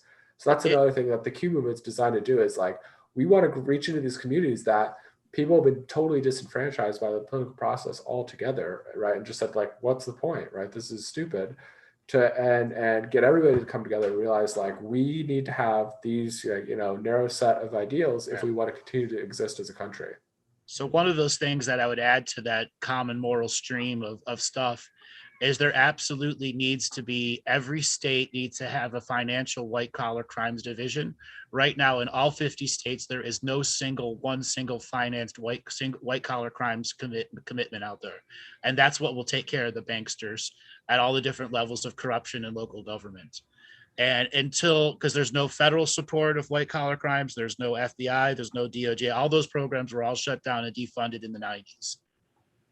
So the white collar crimes that do exist, they go after regular people instead of going after. They get after the people that are. There's just a gigantic spider web for people that aren't really that big of a deal, and while they're ignoring everyone who's a big deal. Okay, and then that should be a must on the list. And the section is, the other thing is the cash claimants, where they can just asset for forfeiture for anybody on the road. Do you know about asset forfeiture? Just take your money. Yep. Yeah. Well, I had to fight that in court. They tried to just take all my computers and say that we're going to, you committed a crime with these, so we have to take them and you have to forfeit them. And I ran an IT business at the time. And so they took like 30 computers, servers, firewalls, like all this stuff. And they tried to say that we need to destroy all of this because this guy's a danger to society. I mean, even right now, so I told you they extorted me into pleading to extortion for that phone call and email campaign. And I'm on probation, so I'm not allowed to have my own social media unless I come do interviews on other platforms, right? Talking about things like these documentaries, which can be like reasonably construed as like, me promoting things for my job. I'm not allowed to have a social media platform, and they try to take all my stuff. They try to completely shut me up, right? They don't want me around. They don't want me talking, and that's just how they roll. And they're trying to do that to a bunch of other people right now as well. Mm-hmm. It's pretty insane. In the lead up to the election, we saw, what is it, like 13 or 18 million accounts erased off of Facebook, and another like 2.5 million off of YouTube. Crazy. All those people suddenly, and then post-election, there was another Black Friday wipeout, and I think all in all was close to 100 million accounts between YouTube and Facebook. Yep, and they say it's dangerous disinformation, even though it's like the most dangerous disinformation is coming straight from our government, right? And straight from our government and our media. Exactly. You guys want to talk about disinformation, you guys want to just silence a bunch of independent voices. And that's really where, we need our constitutional rights affirmed into the digital world, right? So if I can go shout out on the corner on a soapbox, whether you think I'm a lunatic or not, I can say the same thing on social media and you can't take me off, right? Mm-hmm. The ubiquitousness of social media, right? This is becoming like, you can't run a business without social media in the same way you can't run a business without a phone or a website or electricity, right? So if the government can't shut off my electricity because they don't like my political opinions, if they can't shut off my phone service because they don't like my political opinions, why can they shut off my social media accounts because they don't like my opinions, right? And right now it's people like to say like, oh, it's a private company, they can do whatever they want. But I would say, can your local power company do that? They could just say, I don't like your political opinions, so you don't get to have power. Can AT&T do that? Can they say, I don't like your political opinions, so you're not allowed to have phone service? It's like, no. I mean, even the people that all of us would consider to be, the most repugnant people in society, right? Even the KKK people, they get a phone and they get to have power. Right, so it's because they want to tap. They want to tap their phones. If but I mean, it'll be awful hard to tap them. But it's a fundamental principle, right? Of like, if this is a utility, right, especially with how they operate, right? So in a power utility, we take one company and say, okay, you could be the only company that operates in this market. You can operate at a monopoly scale, but it's because you're a utility and you're not allowed to shut anyone off for any reason. And so the same needs to apply for social media, right? They're clearly a monopoly, right? They push people into these other fringes sites, but like if you're not able to be on YouTube, like the Twitch, everything else, like it's not, doesn't even come close to what YouTube is. The other alternative sites to Twitter and to Facebook don't even come close. So you're essentially like shutting off a utility for them, and you can't do that. It doesn't matter if you're a private company. If you want to operate at monopoly scale, right? If you want to have all this power, like you cannot just shut people off.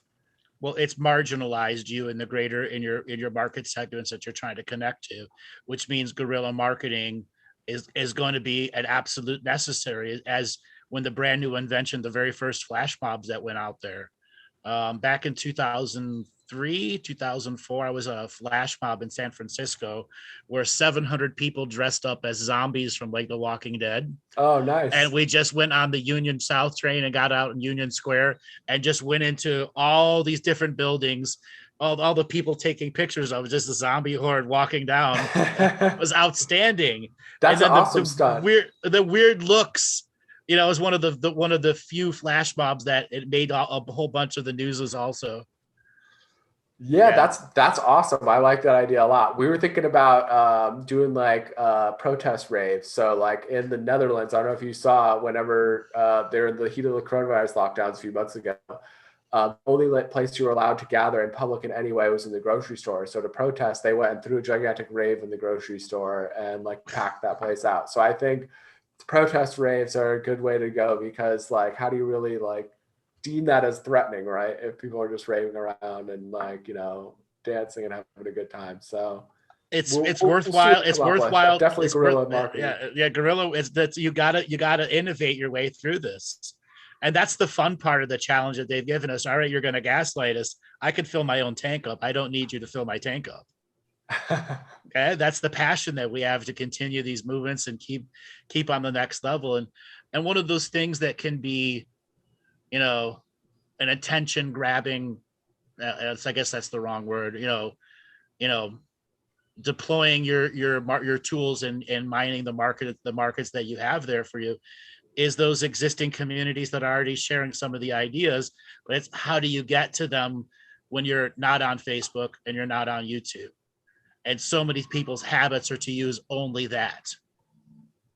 We got to just get out there and talk to as many people as possible, do a lot of old-fashioned, face-to-face networking, and just try to talk to as many like cool, smart people like you, and like get the various communities together, right? Like, and make them realize like, look, we have some very scary stuff coming over the horizon. We got to like really put our differences aside.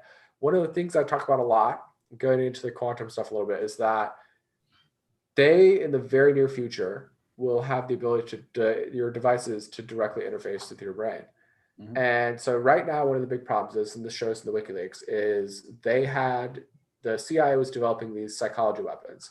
So they could build these advanced psychological profiles on everybody in a given population, right? They could say for each person individually, what makes you happy, what makes you sad, what makes you scared, what makes you motivated to take action, right? And they could, on an individualized level, millions at a time, build these profiles and then use algorithms with social media and with Google searches and with things like that to feed you the exact information you need to be, moved one way or another. So in these foreign wars, it was how do we get people to get scared and leave, or how do we get people to flip on their government, right? How do we defect, or how do we bounce them out of here? And they're very effective, right? And so now with this domestic, and this was one of the insidious things about the Russia investigation, right? It wasn't just saying that Trump's corrupt, he's working with the Russians. It was saying that Trump's movement is inspired by the Russians. So now we need to use these these weapons and tools and techniques that we developed for foreign warfare, and we need to use them on our own population. And it's a big part of the reason why a lot of neighborhoods, like if you were wearing a Make America Great Again hat, like just a red hat, you'd walk down the street and people would be physically attacking you, right? Mm-hmm. It's because these psychology weapons that they've been using. Mm-hmm. So that was step one, was this Russia thing, right? To open the door to that. Step two is now they've labeled all these various groups of people, including anyone who just thinks the government's corrupt, as now they're domestic violent extremists. They're saying you're essentially terrorists. We can monitor your communications. We can use these weapons of foreign warfare on you on an unrestrained basis with no warrant in order to like destroy you or to marginalize you, right? So that's extremely scary. And the next step to that, the final step to that, is when we have these direct to brain interfacing technologies. Right now, they're building these psychological profiles based on things you're clicking on, things you're doing in the digital world. And pretty soon it will be based on things that are your thoughts or your memories. Which is right? the So quantum they'll be able to read those. Yeah. And they'll be able to push thoughts to your mind, right? So from a like Google standpoint, or a Facebook standpoint, everybody's had this experience where they've been talking in the presence of their phone and their phone was listening to them, and it's something they've never searched for online. Ends up, they get served an ad for it, right? So my parents were getting told about this fitness place called Orange Theory, somewhere they'd never gone, never searched for, never done anything, by a friend of theirs. And they're like, yeah, it was weird because a couple of days later, we started getting all these ads for this Orange Theory fitness place. What is going on? Everyone's had that happen. Your phone is listening to you, right? Phone, like how crazy is that? Yeah. So take the next step of that. What if you just think about something, you don't even verbalize it to anyone out there, and now all of a sudden you get ads and thoughts being like pushed into your mind, right? So it takes this very scary existing technology and just adds a whole nother dimension of like, what is going on here? Like, this is absolutely terrifying. This is absolutely dystopian. And if we don't make everybody realize, like, this is flying at us like a missile right now, right? This is very, very in the very near, very imminent future. If we don't come together to get a handle on this and to take back our power and to like set some very clear rules around this, then we're going to go into this dystopian world and we're never going to be able to rein it back in, right? So we need to like stop squabbling about word games, about, what other people's life choices are, what people they choose to be around, what substances they choose to indulge in, what personal preferences they happen to have, right? And we need to come together and be like, look, if we don't get this under control, then we are very screwed from on every level right now. And we are just going to turn into a bunch of little mind-controlled robots. And that technology is much, much closer than you think. Right now, one of the examples I like to give is there's this Nissan, and you can get this thing you put on your head with this Nissan right now that will allow you to drive that car with your mind. Nissan, right? It's not even like a Mercedes or like a Bugatti, right? It's a Nissan. And so this is very like commercially available, right? Technology that is like here now. And so if we don't get a handle on it, we are tracking ourselves for a very scary future. And what do you do then? Right? So we need this Internet Bill of Rights to establish the sovereignty of our mind, to establish our rights firmly into the digital world. And we need a Bill of Rights that just like says, look, if you're a judge and you're on the bench, there's this thing called the Bill of Rights. It's not optional. You have the right to a speedy trial. That is not an optional thing you could just ignore willy-nilly because of a statute, obscure provision, right? This is a hardcore constitutional bedrock right that like you are not allowed to ignore, period. Well, the courts are overloaded anyways. That's why they're using these bureaucratic red tape systems and statutes, because in all reality, I think there's currently roughly 5,300 judges across the United States. And it should be closer to 15,000 if you wanted speedy, the way that they're prosecuting people. But that also means that the jail system is, as you already well know, is overpopulated at such a ridiculous rate. It has to be privatized to make money off of it, when in fact you get the most horrible of foods in there, et cetera, and things that are done medically to people that are needless procedures. Yep, I was in a private prison, so I know how that works and how they just can lie about what's going on, right? They could just straight up lie to the court. I had that a few times where I was trying to show what they were doing, and I put in a sworn affidavit to the court of what was actually happening, and then the warden just wrote back like, nope, that's a lie. Even though like I could say, pull the camera footage, you can see that this is a lie. They just get away with it. I think a big thing too, like if you're in a court of law, I don't think judges should be lifetime appointments. One thing. Oh, hell no. Have a term. 6 years max. And then the other thing is they have this rule where you can't record anything in the courthouse, where the documents, if you want transcripts, they cost an exorbitant amount of money. I think anyone and every court hearing should be publicly broadcast. Right. I think there should be sites where you can rank judges. It would end patent law. Because all the science would have to, it would ruin economies. Okay. And that I agree with you. It should be in criminal courts, especially. the things that they get away with, the things that, oh, I'm just in a bad mood today, so I'm going to ruin this guy's life. I'm just going to slap him with 10 times as much time as he should get. The things the instances where there's like, oh, I know this is your right, but whatever. Or the You don't get it. You don't issues get where it the today. prosecutors. Yeah. So it's like, we should be able to have, on YouTube, like, hey, if this judge is corrupt, this judge is doing crazy stuff, we should have footage of that and be able to make a montage of this judge doing corrupt things, right? And have a site where we can rank them, right? It should be a very, very accountable, transparent sort of a situation, not this like very secretive, like they could just do whatever they want now kind of a situation. So do you want to take some questions from callers? Sure. All right, Robert, let's have people go ahead and raise their hand. So if you are listening on Facebook, YouTube, Twitter, or Twitch and want to have a conversation with me and Austin today, Robert has all the information for you how to join the Zoom room. You must be in the Zoom room where you get to go raise your hand. And from there, we will select. You can also dial in via phone numbers. All of that information is there on the screen. So, Robert, let's spin up the wheel of callers and see who wants to talk to us. All right, Sarah, getting a signal to unmute. Sarah, are you there? Sarah, are you there? Yes, I am, gentlemen. Good afternoon. Hi, where are you calling from today? I'm calling from Folsom, California. Preston, California. Welcome to the show. What questions do you have for me and Austin? Oh, I'm just enjoying the comedy of this because my question is, once we start videoing them, then should we expect our little buttons so we can make our vote? Like, what was the movie? Oh God, Running Man, was it? Yes, Running Man.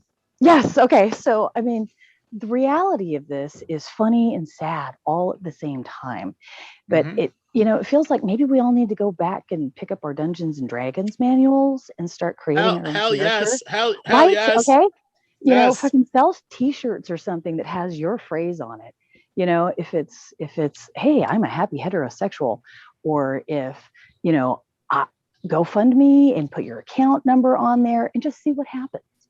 But until we all start reaching into that inventive and imaginative portion of us, we're going to be stuck, is my feeling. Definitely. What do you say?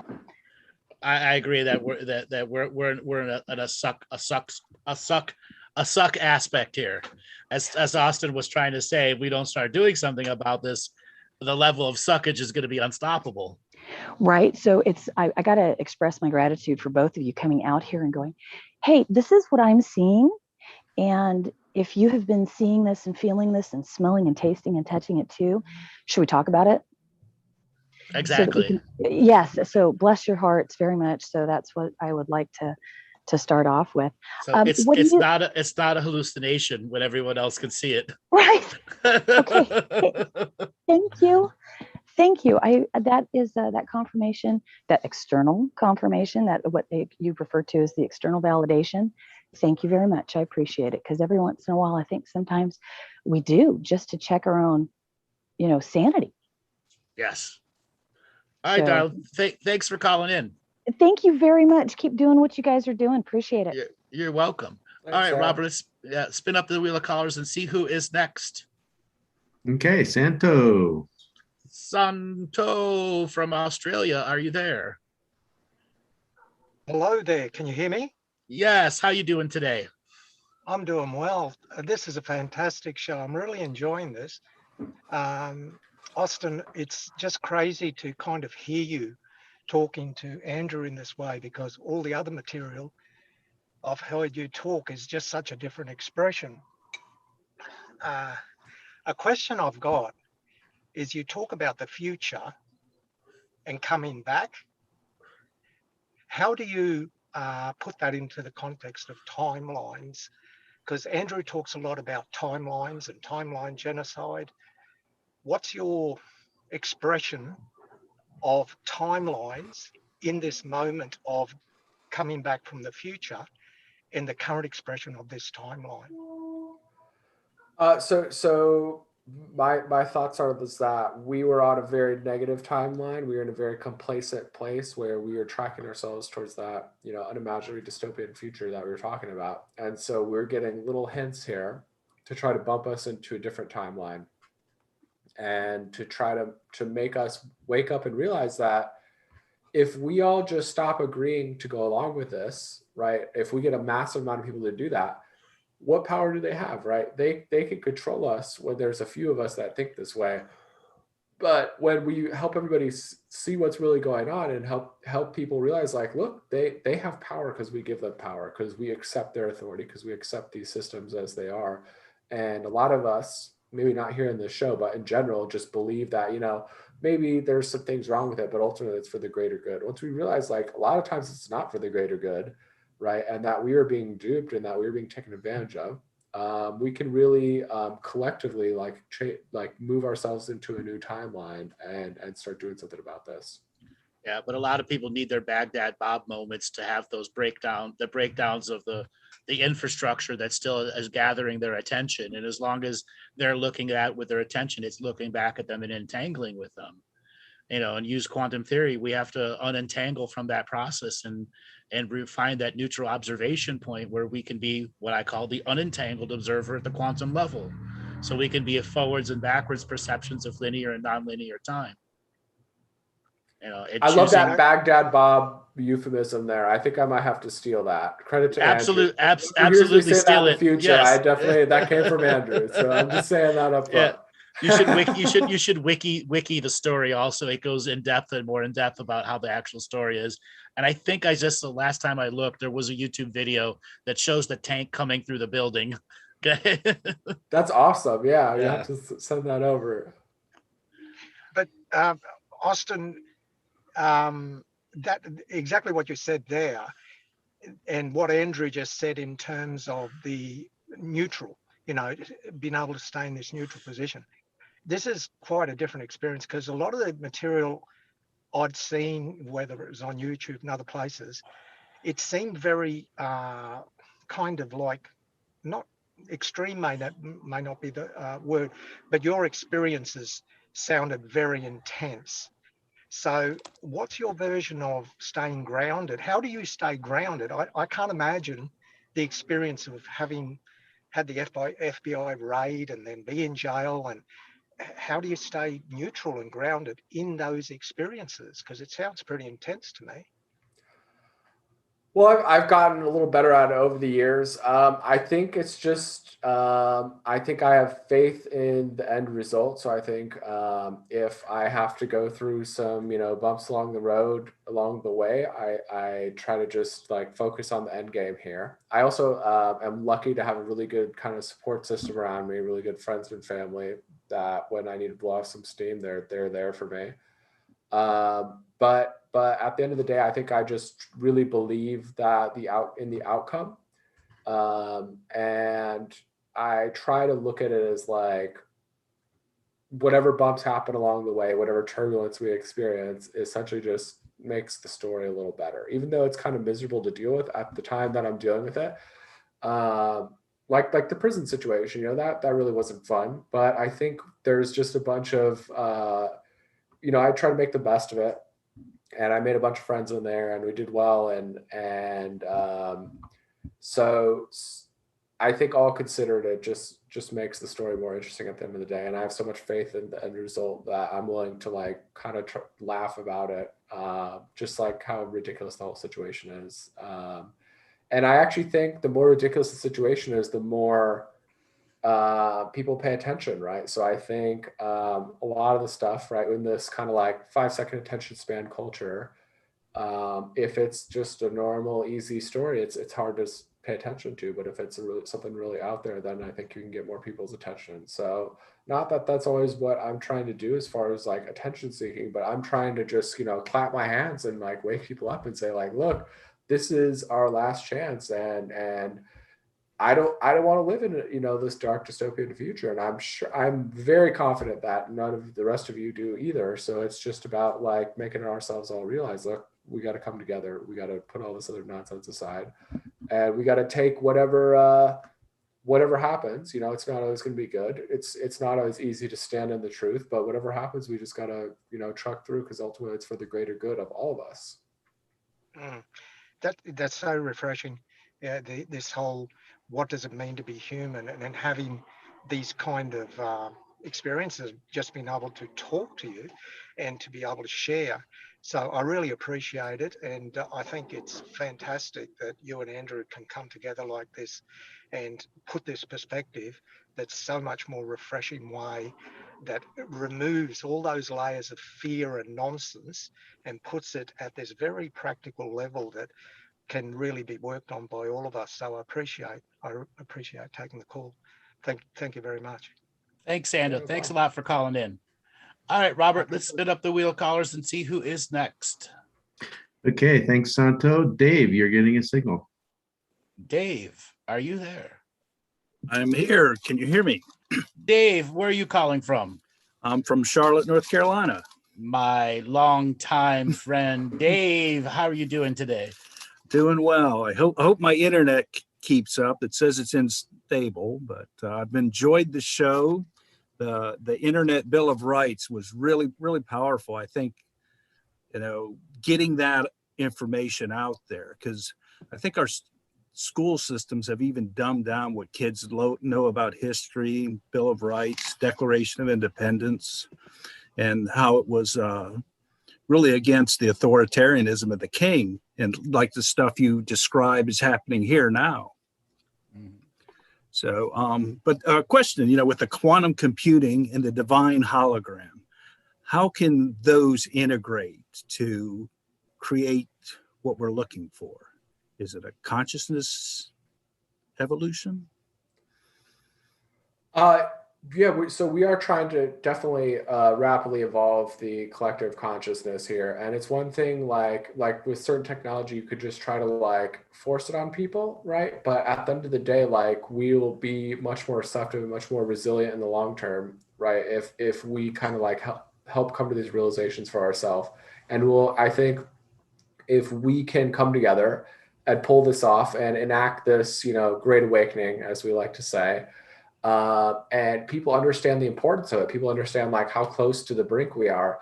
I think people have feel a lot more personal ownership over it, and we'll be able to kind of defend that into the future, right? If we just got it handed to us on a silver platter, right? If we all just got to sit back and kind of do what we normally do, which is just passively observe what's happening and things will be handled for us, then we're not conditioning ourselves to solve problems in the future, right? And we don't have any pride or ownership in that ultimate big picture outcome. Yeah, too many people accept mediocrity, and then a lone black sheep goes out of the land of mediocrity and discovers it's a black sheep, but it's still a sheep, and it's got to change it. It's got to get some leopard spots there, and it's got to learn how to survive in a world that wants to control it to be in the form of an iron grip of mediocrity. Yeah, and with your future self contacted you, is that optimism that it's going to work out, or?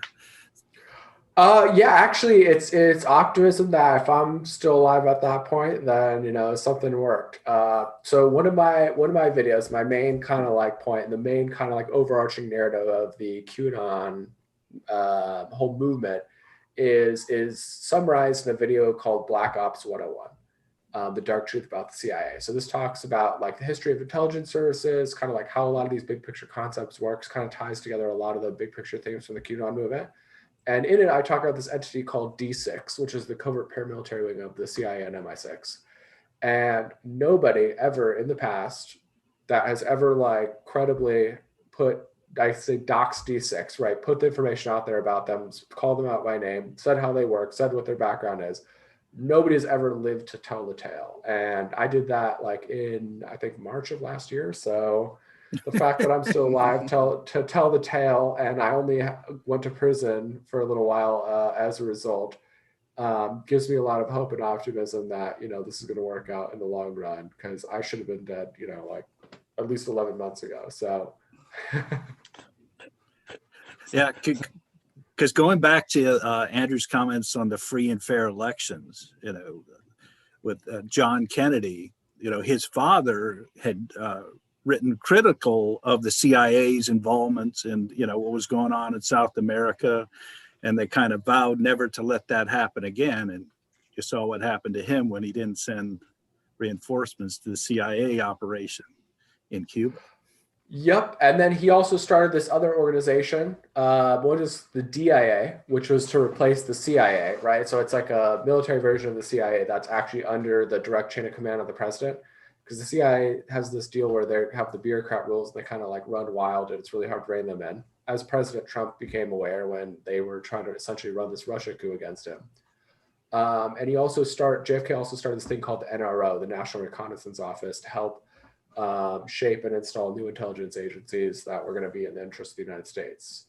So trying to get rid of the CIA, trying to upend the way the banking system had this like stranglehold over us, trying to expose the fact that the United States is in fact a corporation and it's essentially like at the highest levels under the thumb of the Crown and the Vatican. A lot of these big picture things that he was trying to put out there got him killed, right? He was very problematic, right? So he came from a family that was in the know and he was trying to, dramatically change our country and they couldn't be having that. So trying to get rid of the CIA, trying to get rid of the banking cartel, that's a sure way to get yourself killed, especially in the 1960s. Yeah. And one last question then on you made a comment on 6 counties that could control the outcome. Is there substantial evidence that you've seen that was possible, happened? Yeah, absolutely. So think about the key counties in the swing states of Arizona, Nevada, Pennsylvania, Georgia, Wisconsin, and Michigan. Right, those 6 swing states and the key counties in each of those states, right, that could swing each of those states one way or the other and essentially control the big picture outcome. As well as all the mainstream media show the exact same thing that he was talking about. You just need these 6 to win. And they all shut down counting at 8:00, right? Right. Yep. Said, oh, we're not going to count anymore, are we? All kinds. It's like almost like cartoonishly corrupt at this point. Right. Well, yeah, the videos from Georgia where suitcases of ballots coming out. Like, okay, they're gone. Bring them out. Let's run them through. Mm-hmm. And how they would take the same stacks and run them over and over again. It's just, so many things that are just so preposterously corrupt that it's amazing that the media can still like keep their hold so far into like, don't look there, just ignore that. And then go after Giuliani with some, $1 billion lawsuit from Dominion. Said, oh, that's not true. and essentially shut him up. And I think they're going after Sidney Powell too. Well, they're going to go after a lot of people on the callers afterwards, where 2 weeks, get your 2 weeks of food. The power outages are coming. I'm not going to name those people that did it. Those people who did, they have a I Love Lucy moment. They have lots of explaining to do. Okay, they should have known better than to be calling out this stuff like they were doing. They should have known better. I will simply say that. I won't repeat what I said during those individual times. All right, Dave, thanks a lot for calling in. Oh, thanks for having me. You're welcome. Enjoy it. Thanks, Dave. We get some really fun questions. Yeah. All right, Robert, let's spin at the wheel callers and see who is next. Okie doke. Jewel Yee, your signal to unmute. Jewel Yee, are you there? Yes, I'm here. Hi, Andrew. Hi, Austin. Hi, where are you calling from? Where are you calling from? I'm calling from Hawaii. Hawaii, welcome to the show. What questions do you have today? Okay, today I just have one simple question to Austin and Andrew. I heard Austin talking about the quantum financial system we're heading into in the future. So I just wonder if the cryptocurrency acts as a bridge to take us to the quantum financial system in the future, and what's the purpose of a cryptocurrency during this stage of our good question. our evolution. Feels like disconnected. Mm-hmm. Yeah, so I see cryptocurrency as the start of that. Ultimately, like if cryptocurrency is going to survive into the next iteration of the internet, it also needs to be on a quantum algorithm, right? So like Bitcoin, just for a random example, if you were to take all the supercomputers on Earth to unwind and hack that blockchain, it would take over 100,000 years using all the supercomputers on Earth combined. But if you have this quantum computers and this quantum internet, they could do that in a few minutes. So all of these cryptocurrencies, any ones that are going to survive into the future, need to be upgrading to a quantum algorithm, right?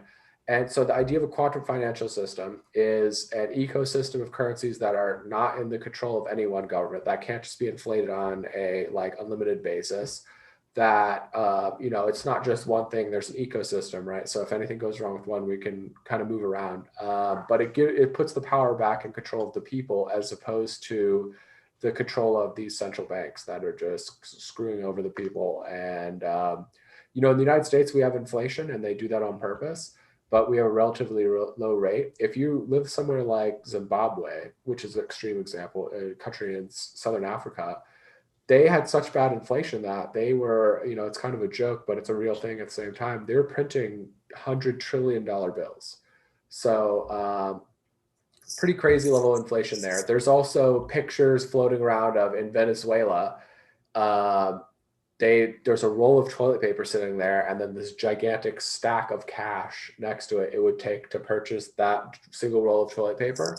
So inflation and messing with the money is not just a problem in the United States. This is a problem with governments all over the world. And all over the world, people are getting screwed by their governments in playing games with their money. So the idea of the quantum financial system is to put the power back in control of the people instead of just have these governments that can just screw us around in any way that they want, whenever they want, for any reason that they want. And just to give us that stability there, to give us that interchangeability, to make it so like if we have crypto wallets, right, and we get a good system for that, we don't need banks, right? Because we just hold our own money. We were not reliant on any third party. It's person to person. We're not doing it through third parties and incurring transaction fees and all this other crazy stuff. So that's the idea of the quantum financial system. There is a world where it's not banks and governments in control of our money. It's the people at large. Okay, beautiful. Thank you. Does Andrew Doc. have anything to add to that? I do. So quantum banking is also going to require people to grow up a lot and grow into consciousness. And I know Austin's been alluding to that in many different aspects of growing up mentally, physically, and spiritually. And that a lot of the systems that have innate self-defeating patterns in them have to be removed. Or in such a situation, the quantum algorithm, it's writing so it's tuned to one common moral frequency, and then there's very easy to enforce the rules. Okay? You take the banks out of the banking system, you take all the charges and finances they do, you remove 15% of the corruption right there. Then the next is the corrupt lawmakers themselves, and writing a law that is by intention is going to be abused by another law they're going to write 5 years from now, because they're sneaky in the way they insert laws that can, let's just say, impede some of the implementations of quantum computing, because how laws take effect and change perceptions of things. It also makes it so they can't just take your money. So if they accuse you of some trumped up crime, then they can't just easily take your money from you, like, because they can go to the bank and just freeze everything for you. You still have the ability to operate, and they can't. It puts them back in their place where the government's supposed to be. The government's not supposed to be this overarching, all powerful thing that can just destroy you at any time. It's supposed to be this very light-handed, very accountable sort of force that just handles a narrow bit of things that we all need collectively. It's not supposed to be this all-encompassing, do everything power over our lives. Mm-hmm. Well, Julie, thanks for calling in. Well, thank you both. All right, Austin, we're at the end of the show. Do you want to give a way for people to get a hold of you and see more of your information? Yeah, so we're on 3speak.tv /user/Austin Steinbart. That's kind of like a blockchain based YouTube. Steinbart Media Group has a Telegram channel, and we'll just be doing more interviews. We get censored a lot, so a lot of my people kind of try to chop up clips and keep putting them out there for us. But that 3speak, the Steinbart Media Group Telegram channel, those are probably the best bets for now. And we're in the process of relaunching our Steinbart Media organization website. So Well, wonderful. I look forward to having you on again and talking some more in-depth stuff. All right, everybody, you know who I am. We'll be back tomorrow at the same time for our comedy show, where we will be getting people to take the stick out of their ass and have some fun with what's going on in the world, where it won't be about baby raping lizard wizards. It'll be about the community and having some fun with what's going on. Austin, thanks a lot for being on the show, and I look forward to talking to you again. Likewise. Thanks for having me, Andrew. All right, Robert, take us away.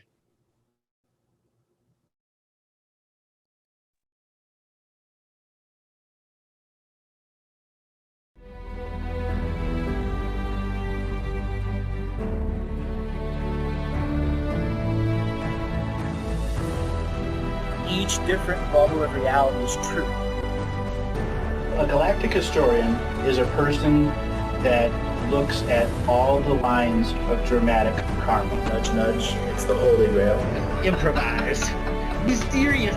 It's counter psychic intelligence. Why is DNA farming of this star cluster so important? Because we do manifest our reality. We do create our reality.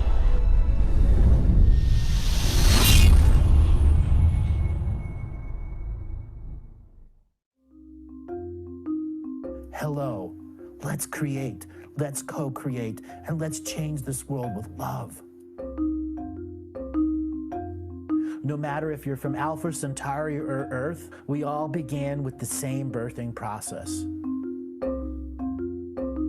We live in a limited point of view.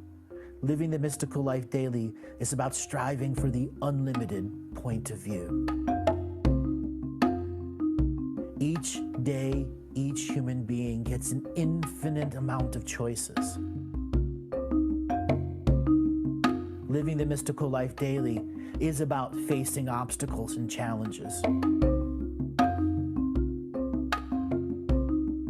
The level of awareness that you are working at means you have a responsibility to be equal with it. How does one truly let go of expectation?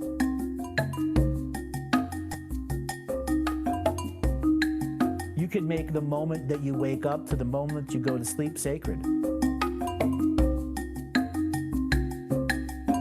The keys to success: choice, choice, choice, and choice.